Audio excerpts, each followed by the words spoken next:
আমরা জানি পুষ্টি স্বাস্থ্য একে অপরের সাথে অঙ্গাঙ্গিভাবে জড়িত।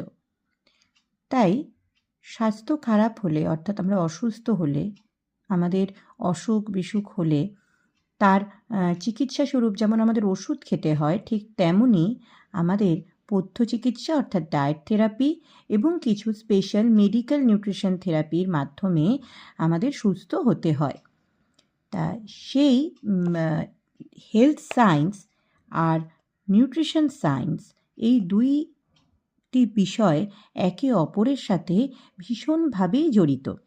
তাই হেলথ সায়েন্সের ক্ষেত্রে অর্থাৎ স্বাস্থ্য উদ্ধারের ক্ষেত্রে পুষ্টিবিজ্ঞানের যে দিকগুলো অ্যাপ্লাইড হয় সেগুলো বর্তমানে নিউট্রিশন সায়েন্সের একটি